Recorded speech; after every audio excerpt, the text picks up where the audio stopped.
Steven from Just Got Played, and I'm counting down my top 100 games of all time. And here we are, the top 25, the creme de la creme, the best board games ever made, according to me, at least of the ones I've played, and through January of 2022 when I originally ranked these games using the ranking engine at PubMeeple. All right, are you ready to get the list? I am, so let's get started. 25 is the Quacks of Quedlinburg. So you can see here 2 to 4 players, plays in about 45 minutes. It's not a very heavy game. Actually, if you have the Herb Witches expansion, which I recommend, you can play with up to 5 players. So what's interesting about Quacks of Quedlinburg is it's a push your luck game, and it's a bag builder. You have all of these different ingredients, and you're trying to use these ingredients to make a potion. So you'll you'll pull one of the potion ingredients out of your bag, and then you'll put it here in your pot. And so if it's a 1, you'll just go 1, but like in the case of a 3, you'll move along 3, and you keep drawing these things, and each of these different ingredients has some special thing that they do, mostly to help you. However, there are these, I think they're called cherry bombs or something, and if you draw too many of those, you explode and your round is over. But if you stop before that, you can decide that, okay, I'm going to stop before that, and I'm going to get the full sort of benefit of my potion for this round. And so what do I mean by that?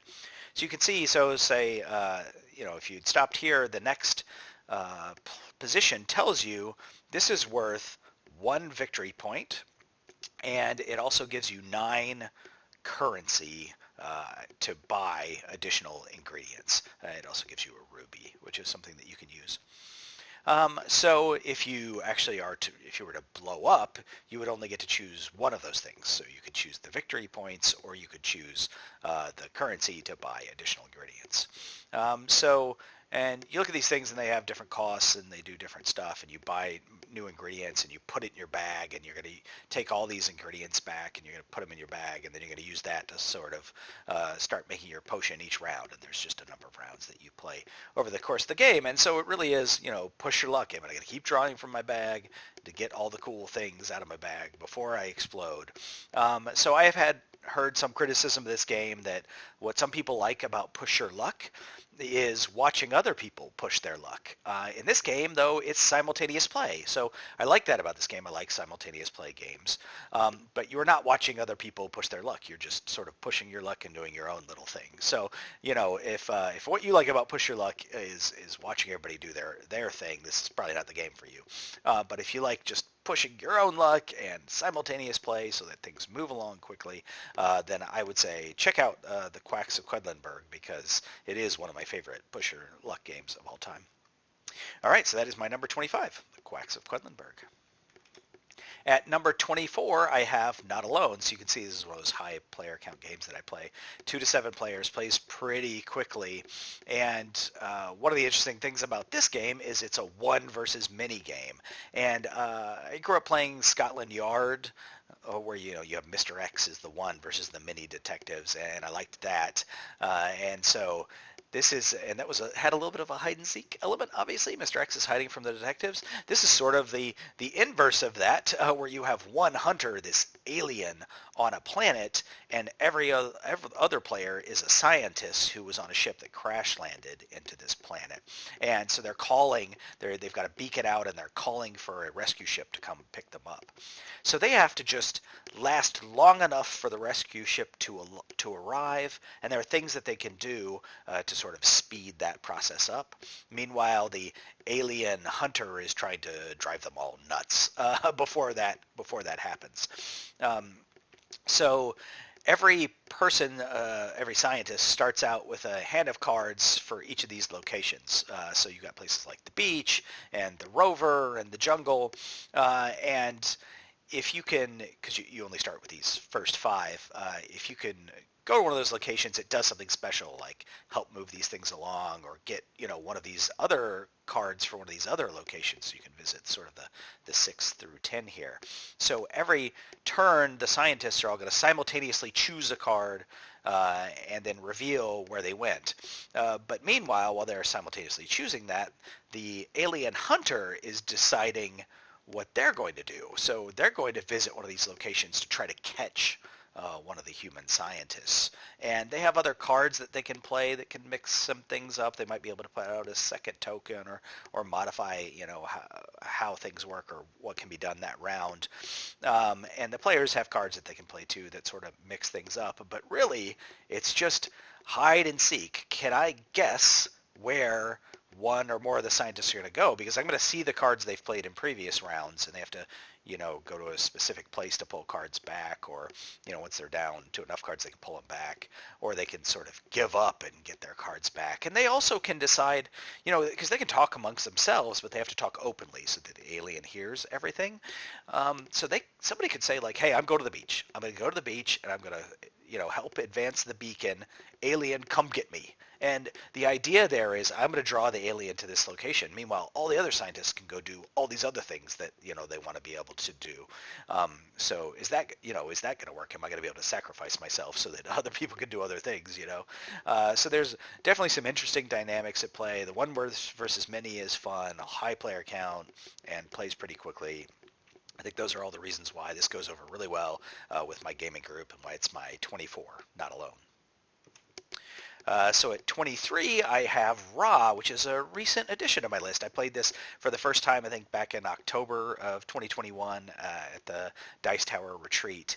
And this is, a classic Kinesia auction-style game. You see it's from 1999, plays 2 to 5 players, plays in less than an hour.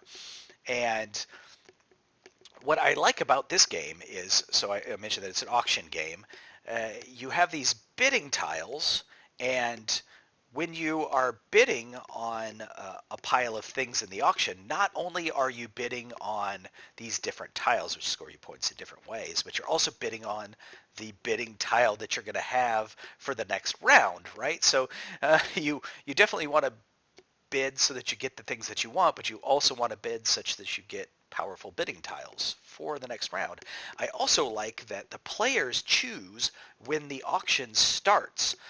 So on your turn, you can declare that the auction is going to start for the pile of stuff that is out instead of drawing new things out to potentially put up for auction.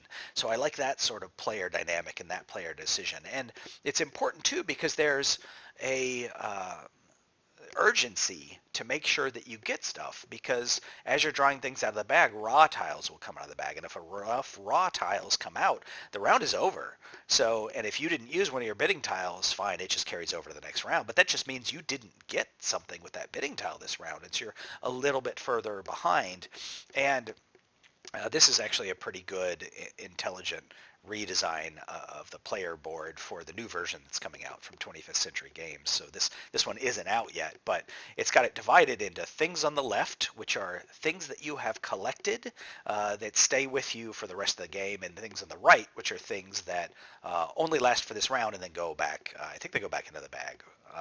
And so, for instance, you can get all of these Nile tiles, but they don't score every round unless you also have a flood tile to sort of flood your Nile fields so that you can grow stuff, right? And these monuments score at the end of the game, but there's a set collection aspect, so you want to get as many of those as you can. You've got these civilization tiles, which are also a set collection aspect, but they clear every round, and you have points that you can get. And you have pharaohs. Having the most pharaohs gets you the most points. So there's some sort of player competition there. So I like the sort of deciding whether you're going to collect things for the long run or the short run, or something that is a combination of the both, really, and then triggering the auction and the auction tiles actually being auctioned themselves. It's just a lot of good stuff going on here, and so this game just kind of keeps creeping up on my list, even though it's a pretty recent game to me. So that's my number 23, Ra. So at 22, I have Libertalia. As you see here, 2 to 6 players, plays in under an hour. And also there's been this one is from 2012, Marabunta, Paolo Mori, but there was a recent sort of revision on it. Libertalia Winds of Galecrest, also Paolo Mori, but this one is from Stonemaier Games. One of the big differences here is this one is 1 to 6 players, not 2 to 6. It also has some streamlined play for 2 players that theoretically makes the game better. I don't know, because I've never played this with less than 5 players. So I have both versions of the game, but I always play it at 5 or 6 players. And what's interesting about Libertalia is you're going to play the game over 3 voyages. And at the beginning of the first voyage, everybody is going to have the same cards in their hand. So, like for instance, you have the cook or the surgeon, the quartermaster, whatever. Everybody has those cards. And then each day of the voyage, which could be 4 to 6 days, depending on which version you're playing, you're going to choose one of those characters and put it face down, and then everybody simultaneously reveals, and they get laid out on the board. And going from left to right, they activate their daytime actions. So, somebody could play, I think it's the Brawler or the Brute that knocks out the top player, or the Beggar, which makes the top card pay them some money.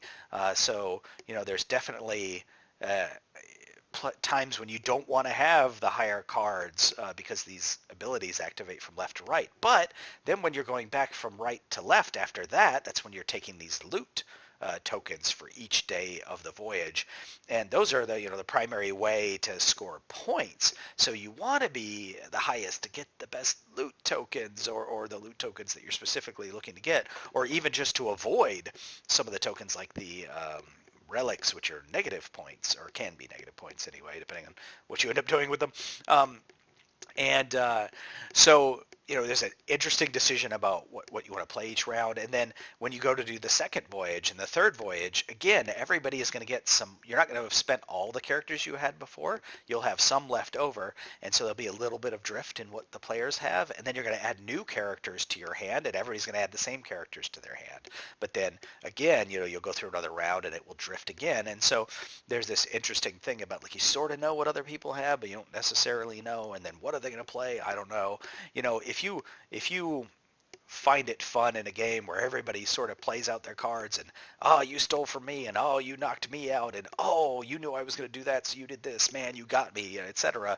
If you like that kind of game, then Libertalia is great. If you sort of get upset because somebody else sort of foiled your plans, then this is probably not the game for you. But it is the game for me. I enjoy it a lot.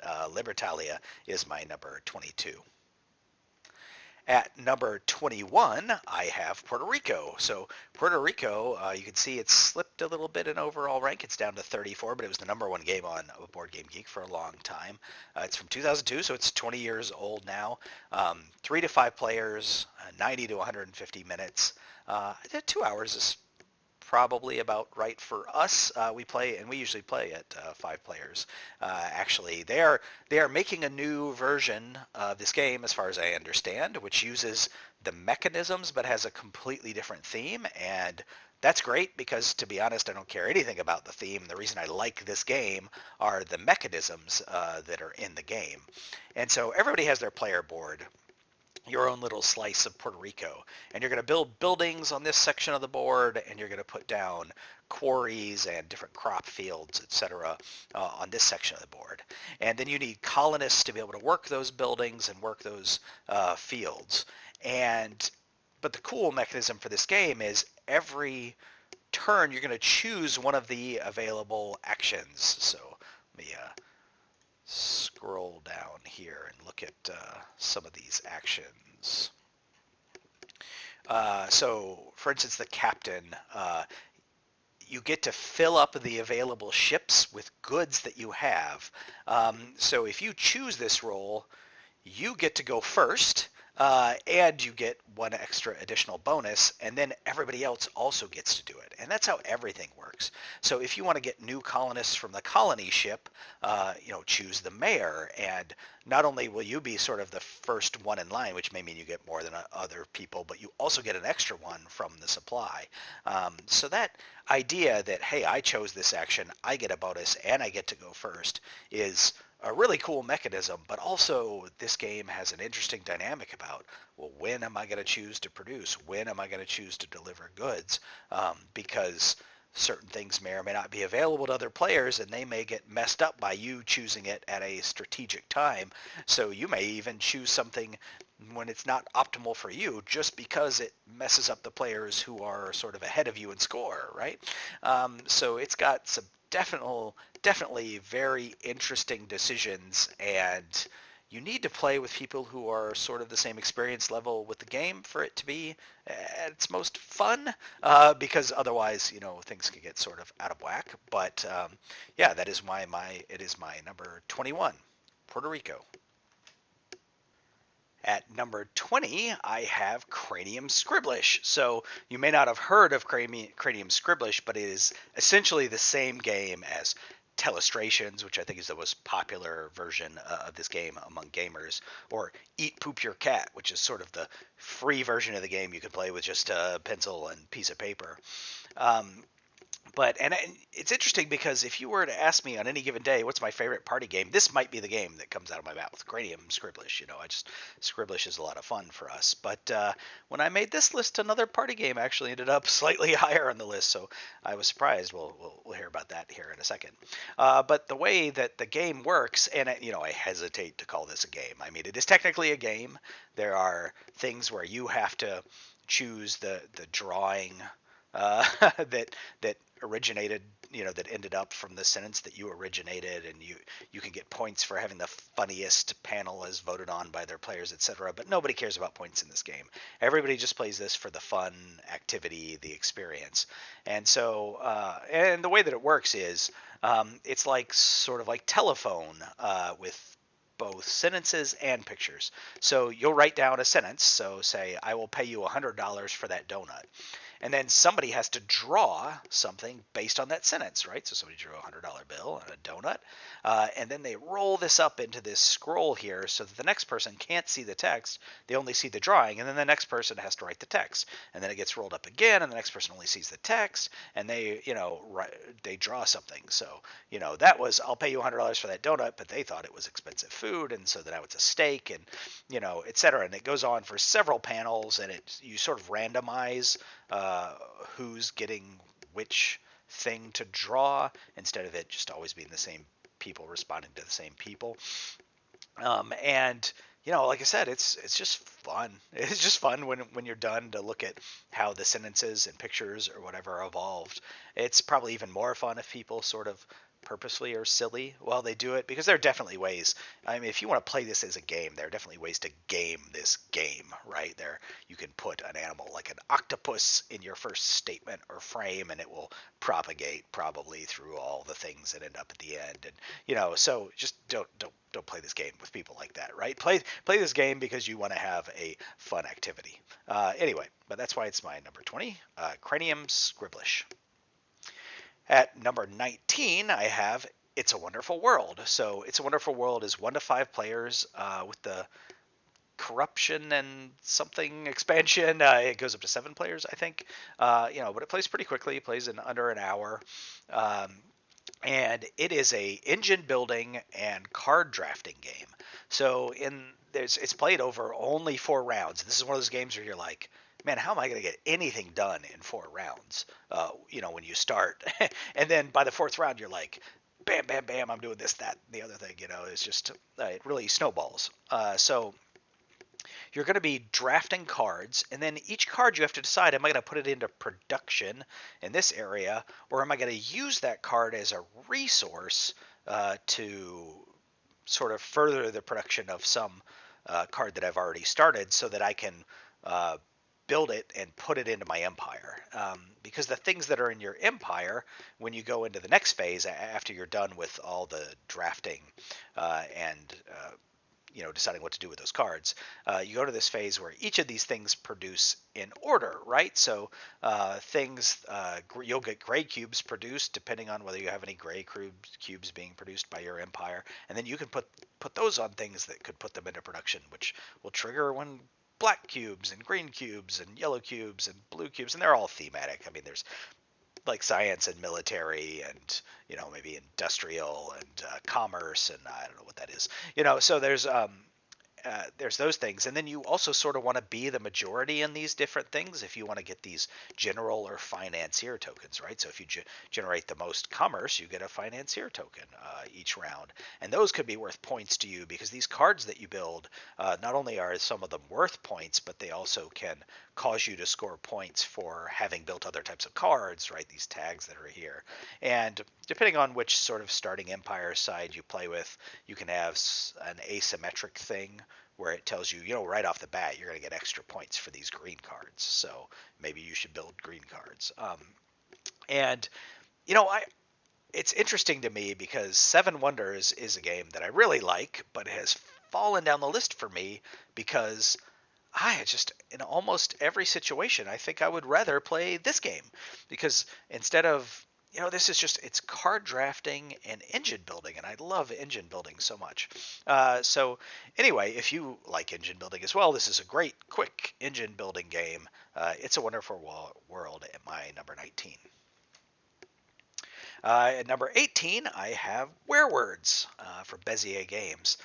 Plays up to 10 players, and it's just real fast, 10 minutes. And this is, I think, I haven't looked up the list. Yell at me later if I'm wrong, but I think this is my favorite party game, or my highest rated party game on this list, Werewords.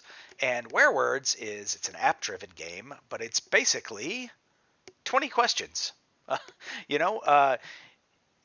You've got a bunch of different roles like you have in Werewolf, and that's what sort of makes it interesting, right? People can be villagers, they can be werewolves. Somebody is the mayor, and it's the mayor who is picking a word and then deciding when people ask questions, they have tokens that they can give out, tokens that say yes or no or maybe or so close or something like that, like, is it bigger than a bread box? Well, yes it is, etc.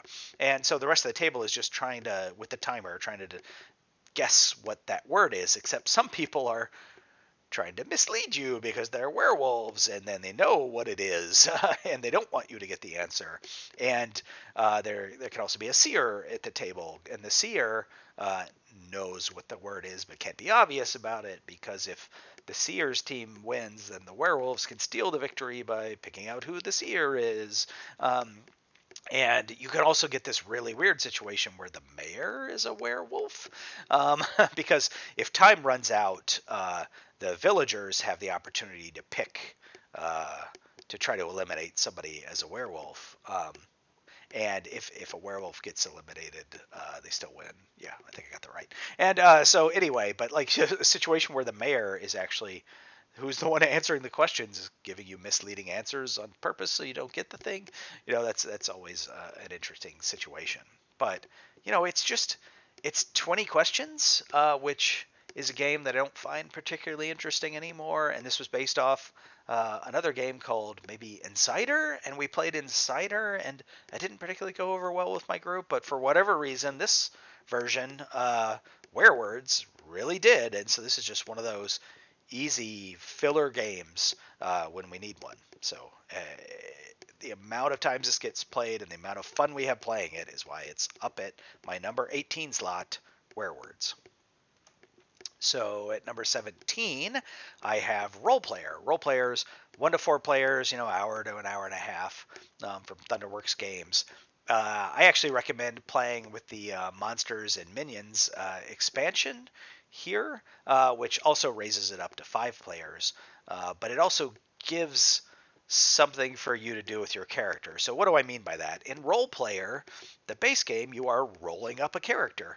So you're getting these dice and you're putting them in different attribute slots on your player board, trying to meet different goals for these different things that you have on your board, like get the dice numbers within a certain range, or have certain colors placed in certain areas, or my character is associated with this color, so get more dice of that color.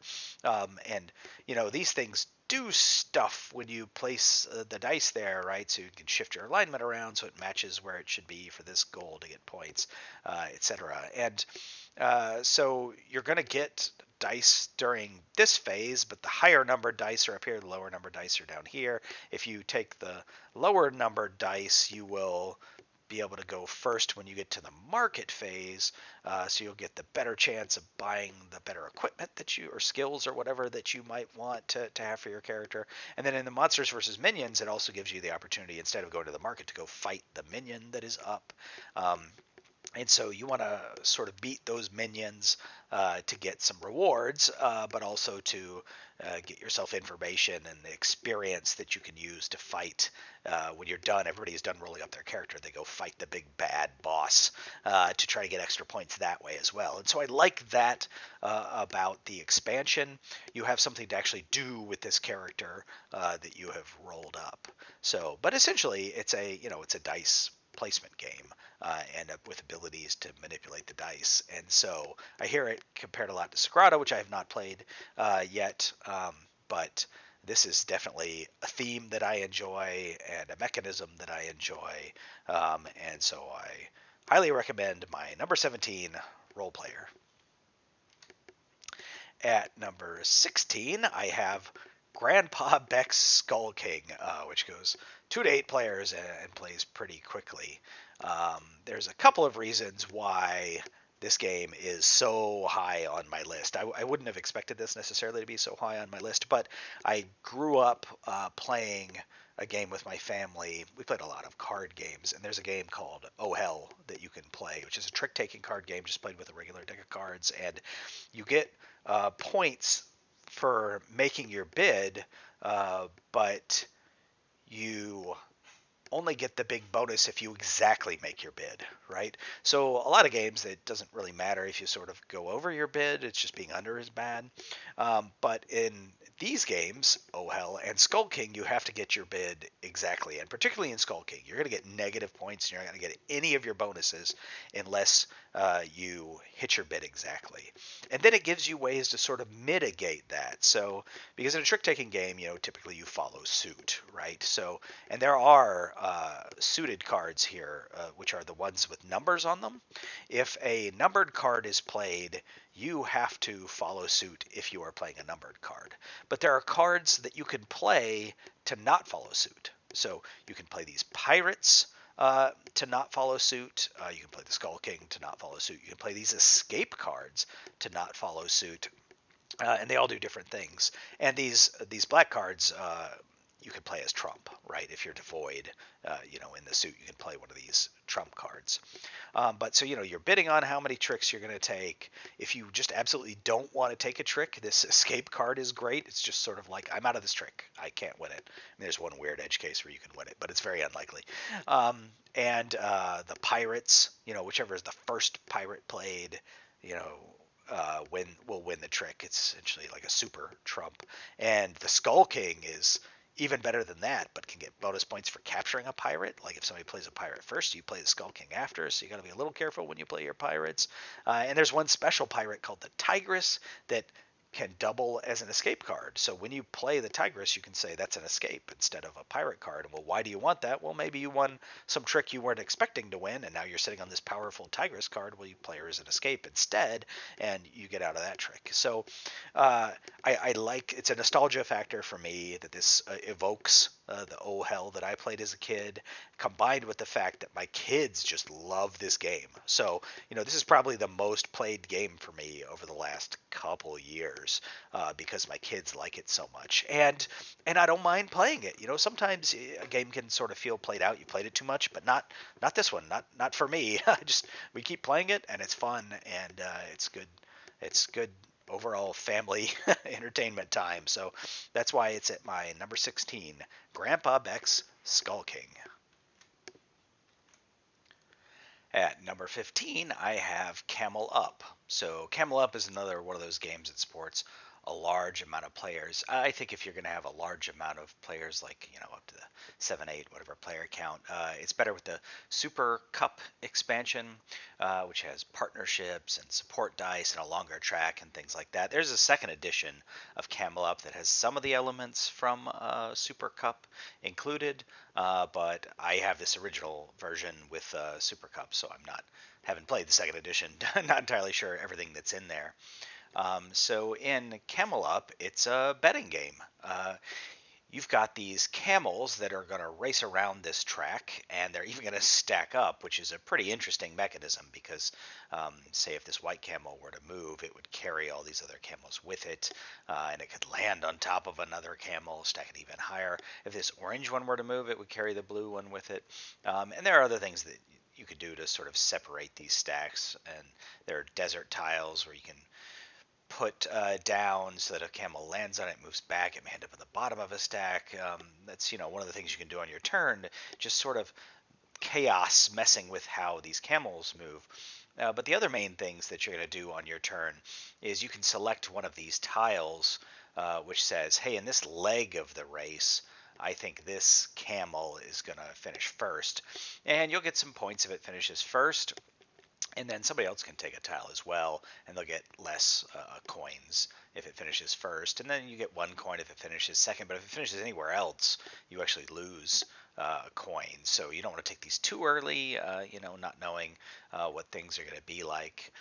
You can also bet on which camel is going to be finish last or first at the end of the race when one of them finishes across the finish line.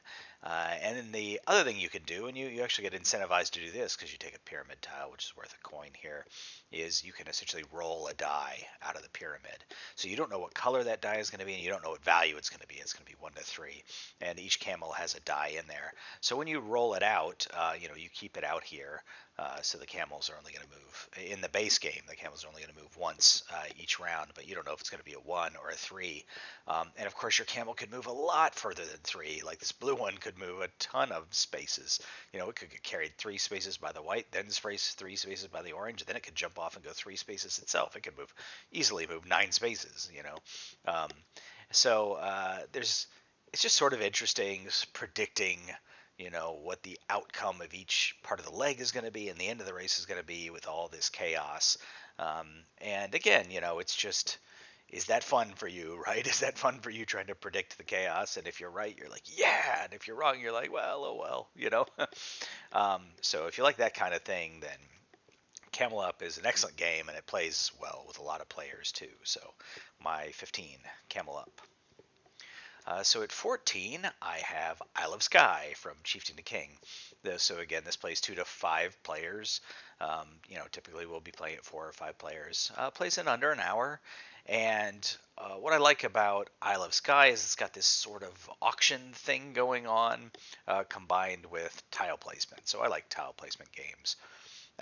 So you're building you're a chief and you're building your little village area up or whatever over the course of the game, and you've got this shield here, and so each round you're going to draw 3 new tiles, and you're going to put them out in front of your shield, and you're going to take this hammer-looking, axe-looking thing and stick it behind your shield, aligned with one of the 3 tiles. And what that means is that tile is going to get discarded. Nobody's going to get it. And then you're going to take money of your own and put it behind the other 2. And the idea is that somebody else can then, once all the shields are removed, somebody else can buy that tile from you for that price that you've set. So if you've put 3 coins behind that tile, they have to give you 3 coins to buy that, and then you keep your original 3 coins too. So you put those 6 aside. If nobody buys it, then you pay those coins that you set aside to put it in your own area. So why do you care about putting different things in your area? Well, some things, if you align these barrels on the road back to your sort of castle or fort or whatever this is, that gives you income, so that gives you more coins. But there are 4 different randomized scoring conditions, A, B, C, and D, that are set out at the beginning of the game. And at the end of the round, between 1 and 3 of those are going to score. And each one of them is going to score 3 times over the course of the game. So in the first round, maybe just A scores, and then like B and C, and et cetera. And when you get to the end, it's like B, C, and D are all scoring together or something like that. So you got to pay attention to those. Like, what do I get points for? I get points for lighthouses. I get points for, having cows near a farm or something, So like, a cow near a farm here. And so that's, why you're trying to get these different tiles to score these points. And I think what I like most about this game, though, is this sort of auction mechanism, which I haven't seen in another game. It's very quick. Some sort of sorting and auctioning and pricing things can be really sort of slow, but in this game everybody's doing it at the same time, and so I think it works really well. And that's why Isle of Skye is my number 14. So at 13, I have Merchants and Marauders. So one of my favorite video games of all time is Sid Meier's Pirates, which I played way back on the Apple II, and then I played the newer version that came out much later when he redid the game. And it's just great because it's just a sandbox game. You go around the Caribbean doing whatever you want, and that's what this board game evokes for me. So this only plays up to 4 players, and it's a long game, and it's got a lot going on. But I still love it because of the sandbox nature. This is probably the highest sandbox game on my list. But you can see, right, you've got the whole Caribbean here, and you've got pirates, and you've got people hunting pirates, and you can play as a merchant, so the pirate hunters leave you alone. You can play as a pirate, and you go search for other merchant ships to plunder them, but then NPCs will be hunting you. You can go fight other player characters. You've got your own board here, and you can get upgrades for your ship, and ultimately you want some number of glory points to win the game, and you get that by burying treasure in your chest is one way to get glory points, or going into port and hearing a rumor and then going off and trying to resolve that rumor, or capturing another ship or something. So there's just so many different ways you can decide that you want to get glory points, and I really like this sort of romanticized version of Pirates of the Caribbean, right? If you ever look at something through a historical lens, uh, it's a lot rougher than the romanticized version. But the romanticized version and what you see in games and some novels and movies, I like that sense of adventure and that sandbox.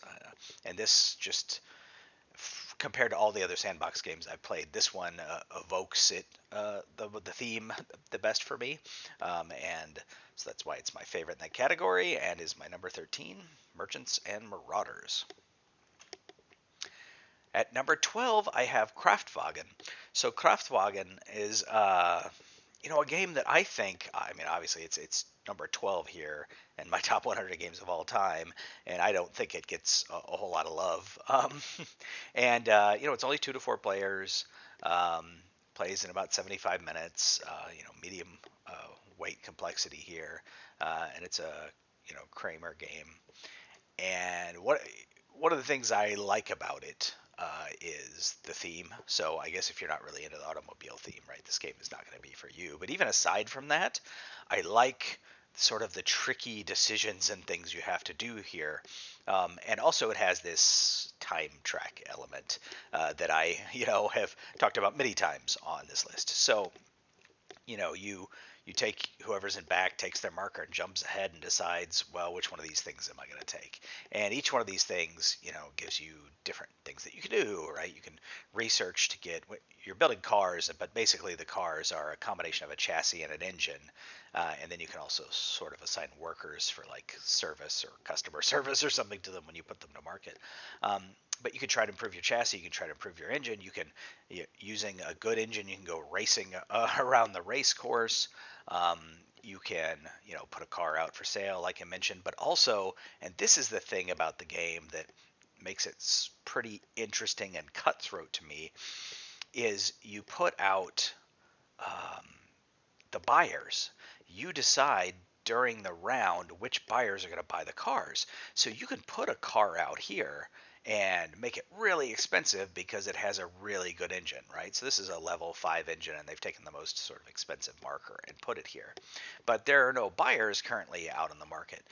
They need to put a buyer out who is going to prefer a higher level engine, because what that means is that person is going to buy the car with the best engine regardless of price. Now, if somebody else puts out a car with the same engine and a lower price, they'll buy that one instead.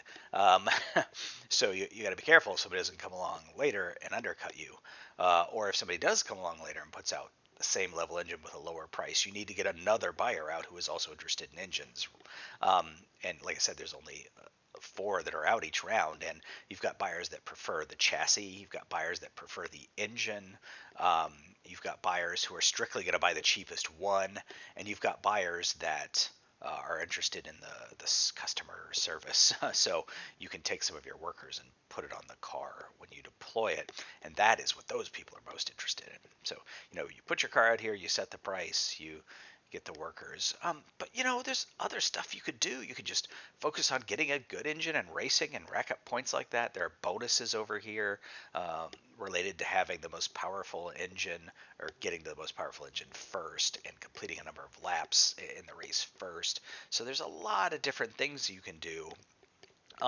Because the game is heavily balanced between sort of engine and chassis, it can get a little weird at 3-player because, say 2 players are going after engines because they're going to race and, try to build their cars with good engines. And you're like, well, I guess I'll just go do chassis then. And, you can sort of fly under the radar and get some points that way.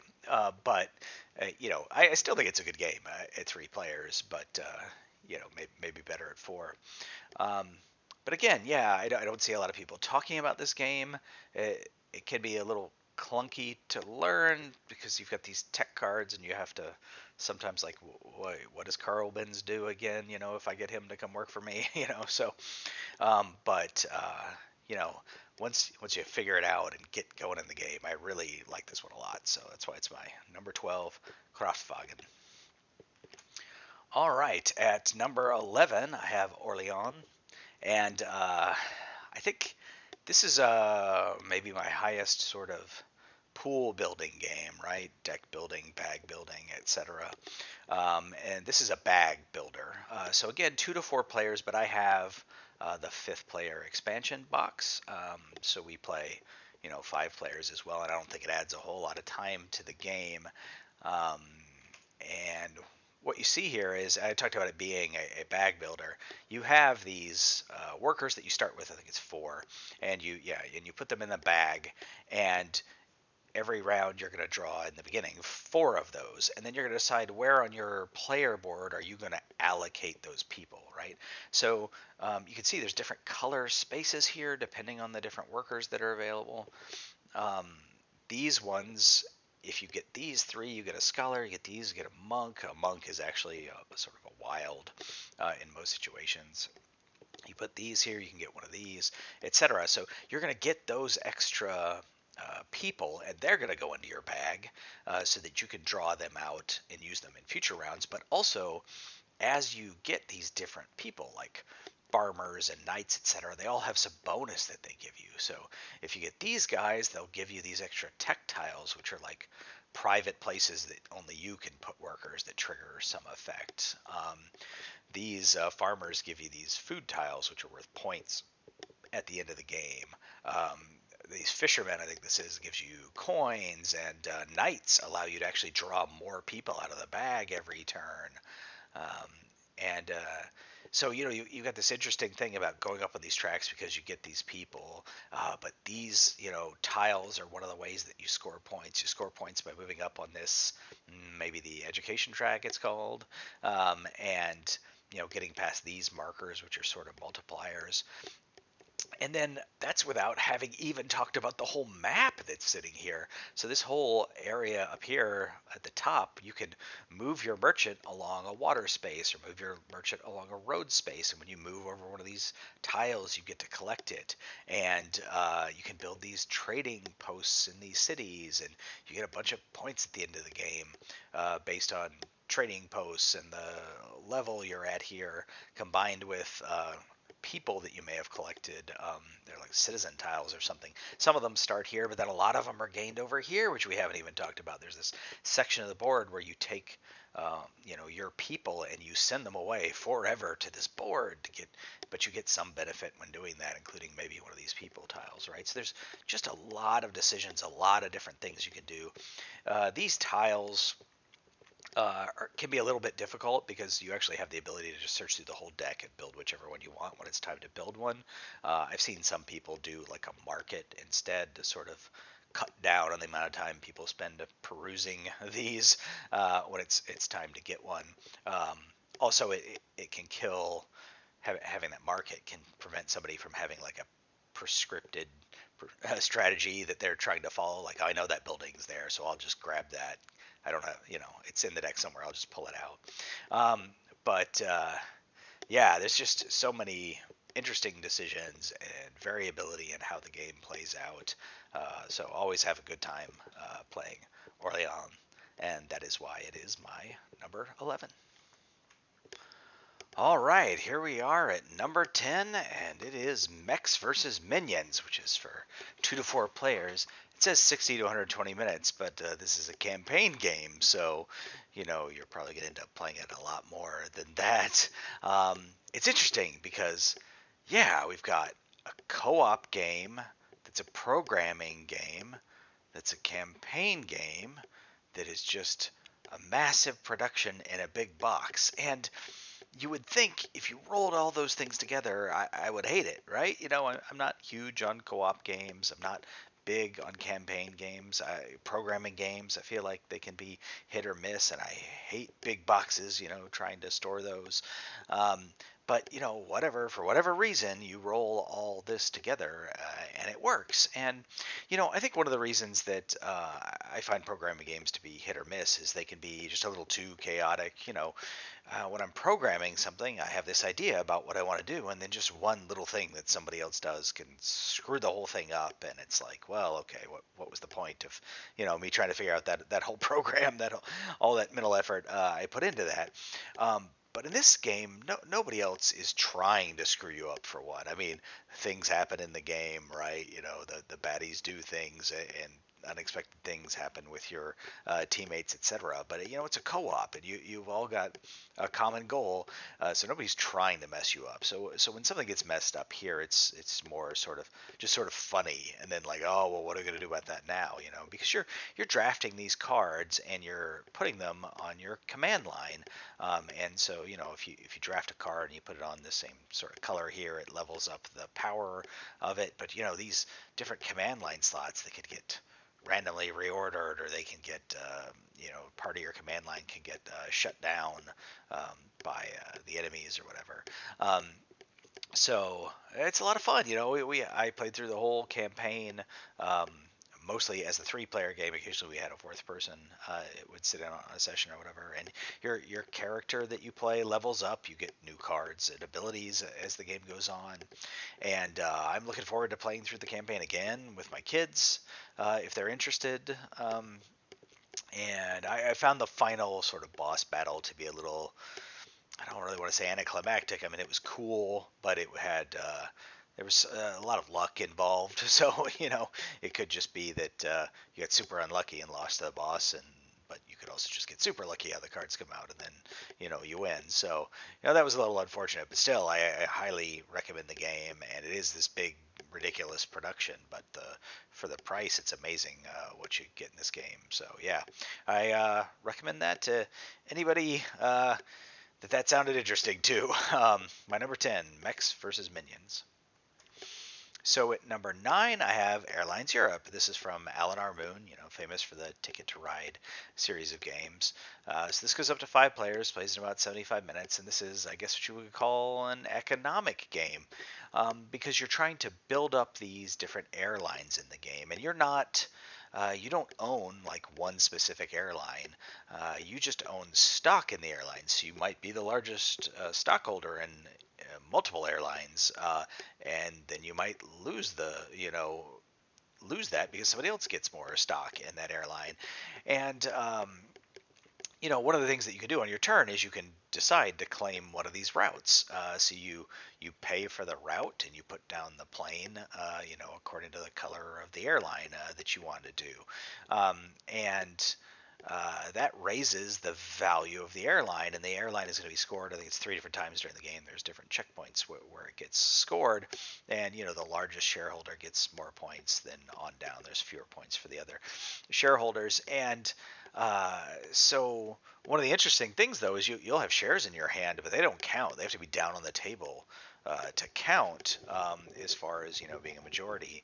But sometimes you're holding back shares because you don't want to put them on the table necessarily to show to somebody else that you really have the majority in that airline, because they might be less likely to build routes on their turn even though they have stock in that airline, right? So you want to keep that sort of close to your chest.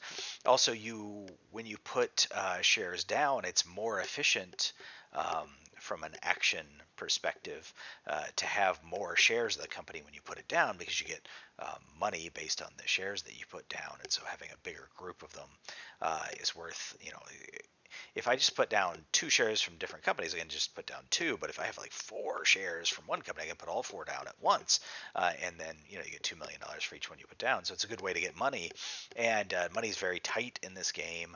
I feel you can spend an action to just get money, but the actions are so tight in this game too. It feels like a waste of an action.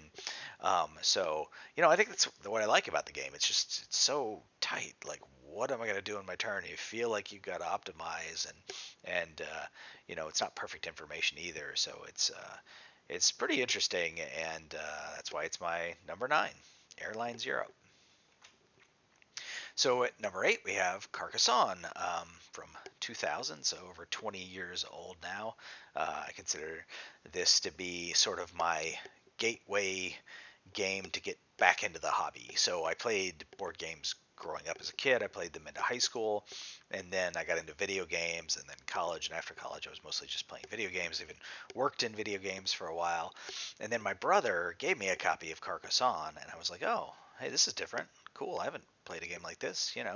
Like maybe I should check out these new board games that are out there. And so we started having a game night, and people would come over, and so there's a little bit of a nostalgia factor in Carcassonne being up here as my number 8 on the list. But I also just think it's an excellent game.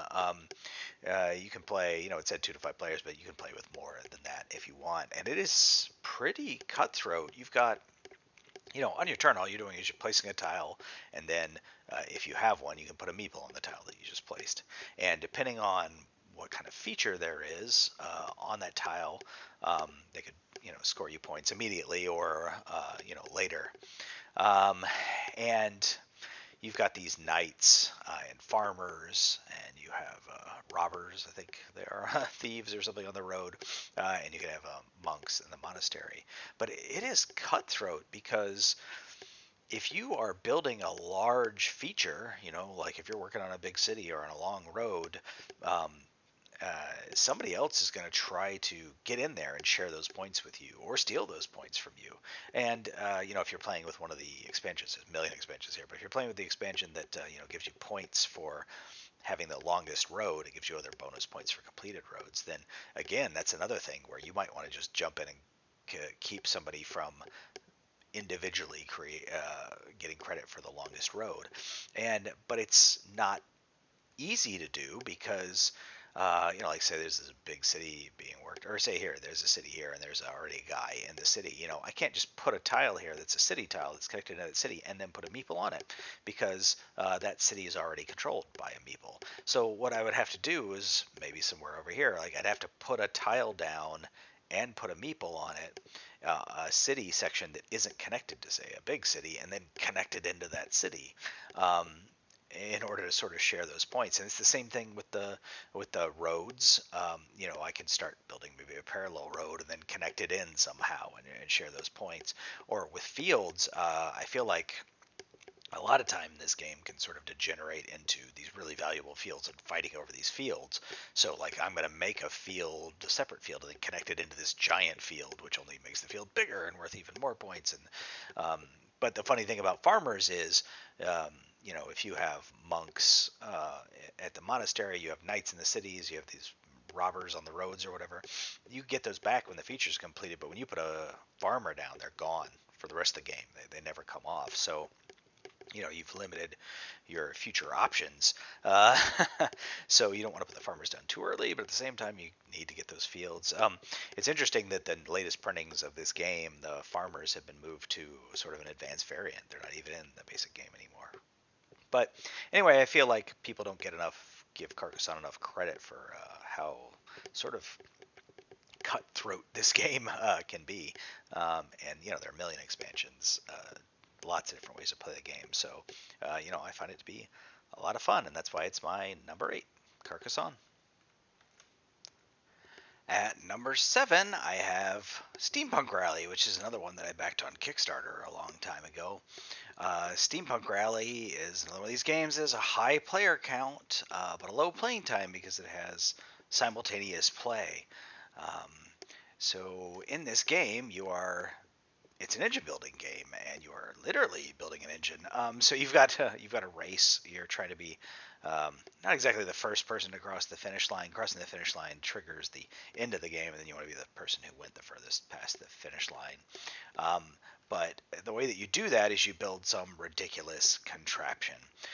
So you're drafting cards, and you're attaching these cards in different ways to your contraption, and these cards do different things. So some of them trigger movement, some of them give you sort of defense against damage they take while you're on the track. Some of them allow you to get more dice or cogs, and you need dice to place on these different engine parts to activate different abilities, and then these the higher numbers allow you to do more things, but then you have to sort of reduce the pips on these dice so that you can vent the dice off and clear the spot so you can put another die down, or you just take some damage and throw this piece of your contraption away so you can slap another piece down. And usually when I'm playing this with new people, for the first turn, we'll just go around the table and everybody will take their turn individually so people can see how it works. But then after that, we do simultaneous play where everybody is just rolling their dice and then placing their dice and moving their contraption and doing their stuff. And that keeps the game rolling fast. And it's nice to see what other people are doing.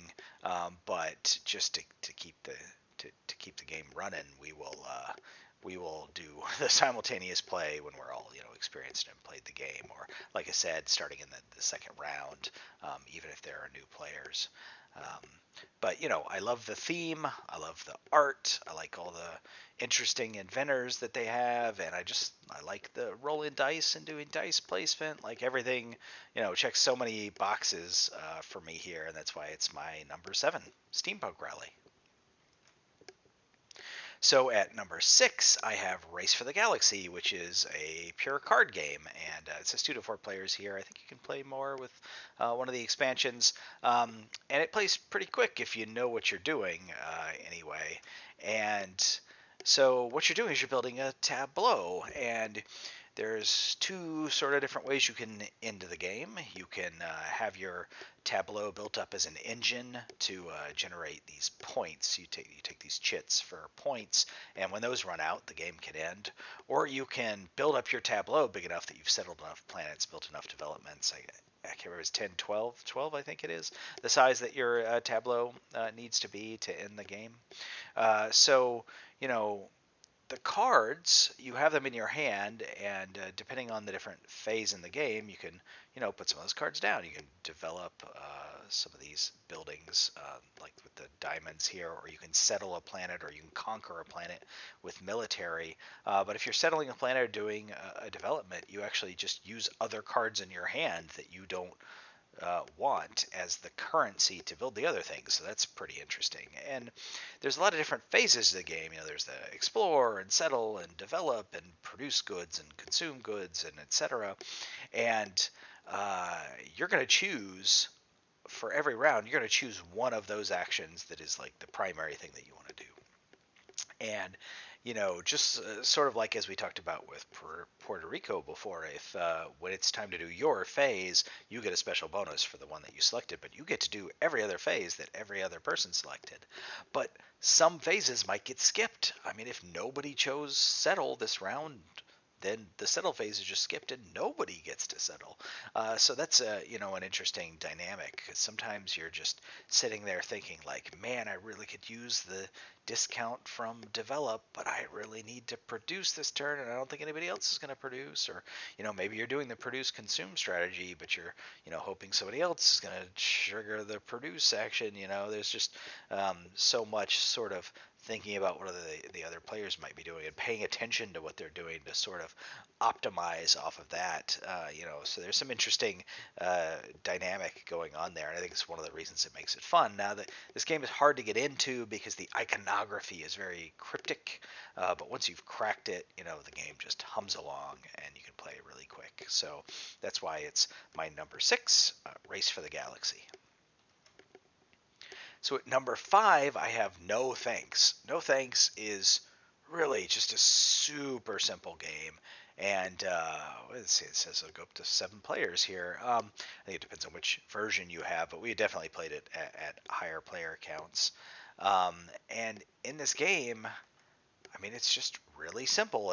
On your turn, there's a card in front of you, and do you take it and the coins that are on it, or you put a coin down, or a marker or whatever you have, and then pass it along. So either take it or you say no thanks and put one of your markers on it and pass it along. And those, you're trying to get the least amount of points, and markers are negative points, so you'd like to save those. And if you can get cards in a run, a row of cards, a sequence, that also is good for you, because if you have the 30 and the 28, and then that's 58 negative points at the end of the game. But if you have the 30 and the 28, and then you get the 29, now you have a run of 30, 29, 28, and so only the lowest one is what the negative points that you get. So now you're only getting negative 28. And also nobody else wanted that 29 because it's negative 29 points to them. And it's because you've got the 28 and the 30. Nobody else is going to be able to sort of absorb that card without taking negative points. So, you can actually not take the card. You want the card, but it's a big card, so you can just put your marker on it and pass it along the table and let everybody else put a marker on it before you decide to take it again. Maybe pass it around a couple of times and you get a bunch of extra markers that you can use. So there's some interesting strategies there, but somebody might eventually just take it anyway, or because they're running low on markers or whatever. Or you could have that strategy where I'm going to take the 30 and I'm going to have the 28, and so I'm going to really bank when the 29 comes out, and some small number of cards were actually removed from the game. So what if the 29 isn't even in the game, and now you've just shot yourself in the foot? So, but the game is just so simple to teach, and yet is it's sort of thinky. Like, what am I going to do here? What are those other people going to do? Like it's more sort of deduction and social deduction and thought than you would would expect you would be putting into a game that's so simple, but it works. It just works so well, and I've never ever had a bad game of this, even though I've played it with lots of people. So anyway, I guess that's why it's my number 5. No thanks. All right, before we get to number 4, I want to say a little something about Keyflower. So Richard Breeze does these key games. There's a whole series of them, and Keyflower is by far the most popular. It's in the top 100 ranking here on Board Game Geek, and this is the one that people always talk about, and frequently, I guess, for a lot of people, it's their first exposure to the key games. So anyway, it is a great game, but it is not my number 4, because my number 4 is Keyflower's little-known sister, Key to the City London. So Key to the City London, 2 to 6 players, plays in 2 hours or less, and it is pretty much Keyflower, but where Keyflower has pick up and deliver, Key to the City London has this sort of, I don't know, you call it network building, route building, something like that. So what you're doing is you have a shield, and behind your shield you have meeples of different colors, and then you have your own sort of personal space where you've built up some tiles. And the way that you get these tiles is during the round there's an auction. So you can place, say, a tile. You can say, well, I'm going to start an auction, and I'm going to use 1 yellow meeple, and I'm going to put it here on my side of this tile.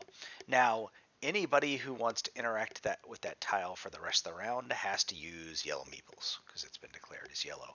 So someone can actually activate the tile for whatever its special ability is by putting yellow meeple on it, or they can outbid you by putting two yellow meeples or three yellow meeples or something like that. And so you've got this interesting dynamic of bidding on the tiles at the same time you're trying to activate the tiles. But you can also and these are just the ones that are on the board, but you could also activate the ones in your private area. And at the end of the round, any tile that you won in the auction, you get the meeples that were on it. And then any tiles that were activated in your own personal space, you get the meeples that were on them, and you get to use those meeples in the next round. And like I said, Keyflower has this pick up and deliver thing essentially that I don't like a whole lot.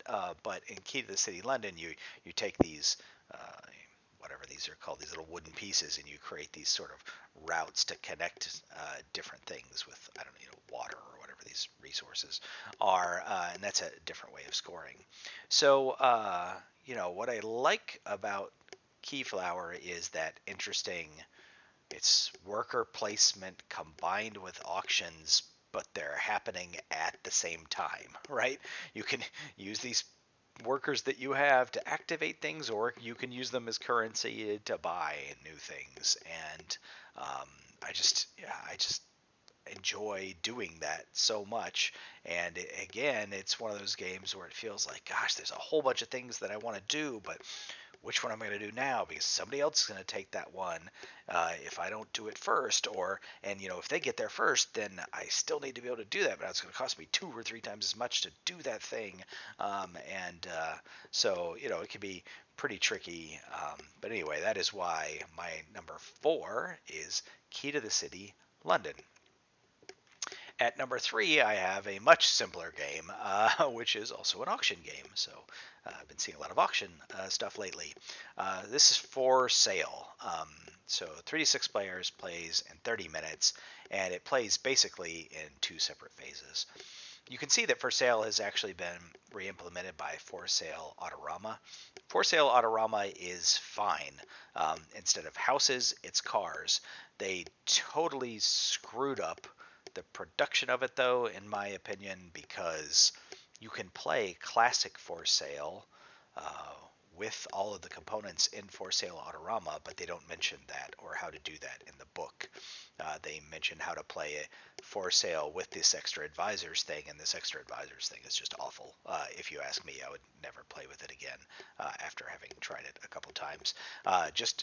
But For Sale, sitting here as my number 3 game of all time, they add one little thing to it, and I won't play it again. So that tells you what I think of that. Anyway, so it's the 2 phases that I mentioned in Classic For Sale. The first phase is there are going to be a bunch of houses out there. As you can see, there's the castle up here at 28, and got a tree house at 11, and it's going to go around the table, and it's going to be an auction. So you're going to bid, and you're not bidding on a specific house. You're just bidding an amount of money, and if say 2 or 3, whatever, has been bid to you, you can increase the bid or you can drop out of bidding. And if you drop out of bidding, you take the lowest numbered thing on the board. Also, if you had already bid some money and it came all the way back around to you, and you don't want to increase your bid further to sort of stay in the bidding, you lose half of your money. Anyway, you get half of your bid back, and you lose the other half, and then you take whatever is the smallest number on the board. So this is going to go around a series of auctions like this. There's always 1 card per player, and so everybody's going to get 1 house for each round here. And then once that is done, you're going to move to the second phase where you're going to turn around and you're going to auction off, you're going to sell those houses for money. So there will be 1 check per player put out on the board. So you can see there's like 10,000 and oof, there's a 0. And then everybody secretly takes one of the houses from their hand, puts it face down, and once everybody's committed one, you turn it face up, and the highest number gets the highest check. And you just keep doing that until you've sold all the houses that you just bought, and then you add up all the money that you have, and that's the game. And it's so simple to teach, so fast to play, pretty interesting. The sort of, am I going to raise this auction? Is it okay to get a lower number? And it plays out somewhat randomly too.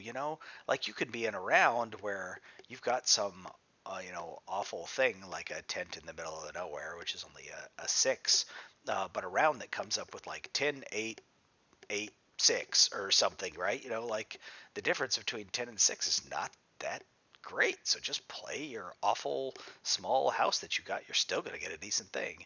And there could be some round like this where everybody puts out a high card and you're like, are you kidding me? I played my 17 and ended up with a 0 because, say these were higher numbers, and and it's just interesting how it plays out every time. I can't imagine ever turning down an invitation to play for sale with somebody, and that's why it's my number 3.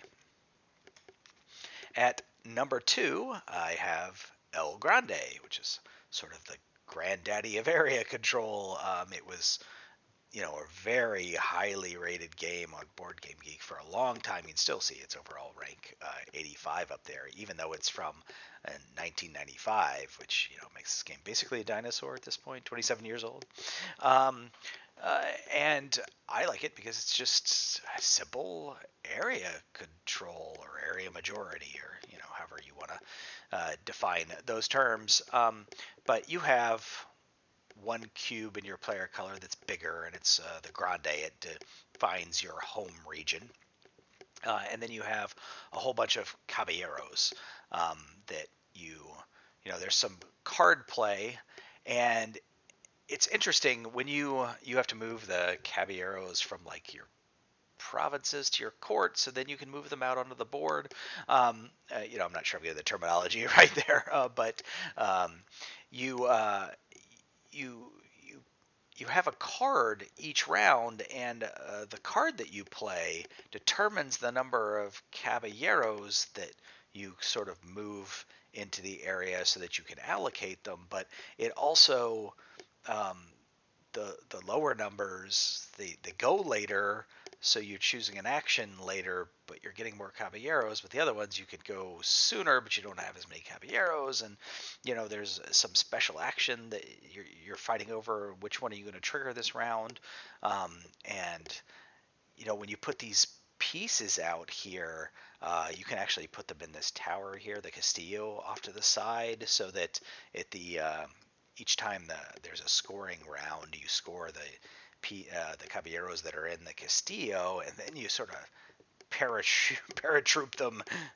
Obviously not actual paratroop, but you move them into one of these other regions, which can really swing the scoring in those regions. So if you look at these regions, first, second, and third place in these regions get different points.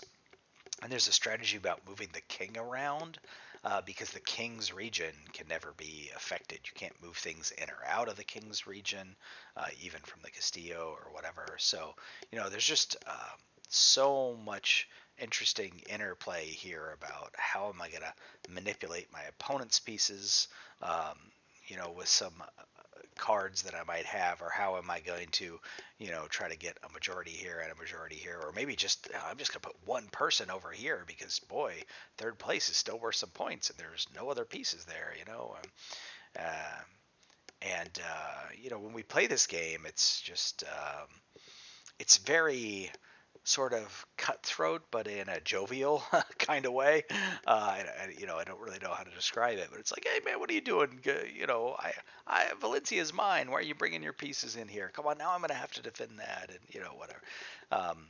Just the table talk around it is fun too. So anyway, that is why El Grande is my number 2. And where does that leave us with number 1? So number 1 is actually a very simple game. I mean, look at the weight there at 1.97. But Formula D, which is a remake of an older game, Formula Day, from, I don't know, the early 90s, I think it was. Formula D is a very nice production, and it is just a push your luck racing game. And he plays up to 10 players, but still plays pretty quick. Yeah, we can knock out a 10-player game in an hour, especially if we typically will just do one lap. And I only play with the beginner rules. There's some complicated advanced rules for this game, and I don't think it needs it. I never play with them. I just play the beginner rules.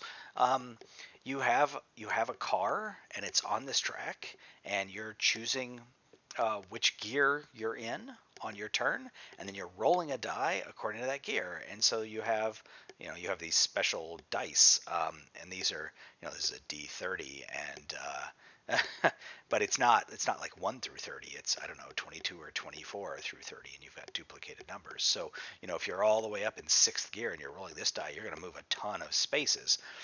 So why would you not do that? Let's shift up into 6th gear as fast as we can and go as fast as we can. Well, the trick is you have these corners, and you have to slow down for these corners. So you look at this corner here, and it's marked on the board, but we can't actually see it in this picture. You have to stop somewhere in this region one time. And if you just blow through that corner and don't stop at all, you're going to take damage. And you have a limited amount of damage that you can sustain before your vehicle blows up.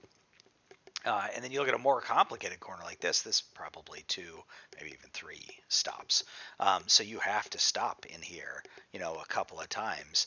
And if I just blew through here with, say this was a 2 stop and I blew all the way through it, I would just immediately blow my car up. So, you've got to stop in here a couple of times, and you got to follow sort of the arrows as you get through here, which can be nice because you can purposefully take an inefficient route through the corner because you rolled a number maybe higher than you thought, or you rolled a lower number or the perfect number, and you want to take the most optimal path through, assuming other cars aren't blocking you.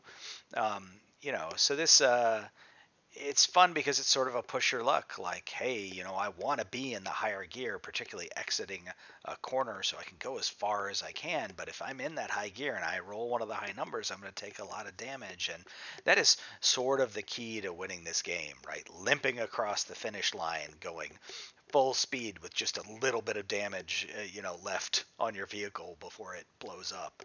That's how you win this game. If you sort of play conservatively and try to slow down to hit each corner, you're probably going to lose. And slowing down is sort of punishing because you can use your brakes to slow down and take damage. You can downshift, a gear, or you can downshift multiple gears and take some damage for downshifting, but you can only ever upshift one gear at the start of a turn. So if you downshift several gears, then it's going to take you several turns to get back up to another gear, And I saw this on Will Wheaton's Tabletop series. I saw them play this, and I was like, oh, that looks like fun. And I was always on the lookout for games that support a lot of players. This goes up to 10 players. I'm like, great. And I got it. And I to be fair, there is one guy in my game group who just hates this game. It's just push your luck. Dice rolling is not his thing, so he'll maybe tolerate this when we pull it out, but he doesn't like it. But other than that one guy, like everybody else seems to enjoy this game when I pull it out, and we have funny stories that have just emerged as we how these games have played out, including one of the guys in the game group that we still occasionally refer to as Downshift because of his conservative play in this game. So anyway, that is it. That is my number 1, Formula D. All right, there we go. My top 25 games of all time. If I could only have 25 board games in my entire collection, and that was the 25 I had to live with, I would be perfectly happy with that. I think there's a little bit of something in there that I could play in any situation with anyone. So I'm pretty happy with it, and I would like to know what you think. Now that you've seen all of my top 100 games of all time, what games have I missed? There are a lot of really good games, or at least really highly ranked games on BGG anyway, that I haven't even played, so I couldn't tell you if I think they're good or not. And some of them I played and I just disagree. Not really in my top 100. Maybe they're 101, so they're still pretty good. But, let me know in the comments below. What games did I miss? What games did I just absolutely rank too high? I'd like to hear your comments, and I will respond to every one. All right. Thanks, everybody. We hope you enjoyed the video, and if you did, please leave a comment or hit the like button. It really does help us out. If you have suggestions for future videos, let us know in the comments as well, and then subscribe to see what we come up with next.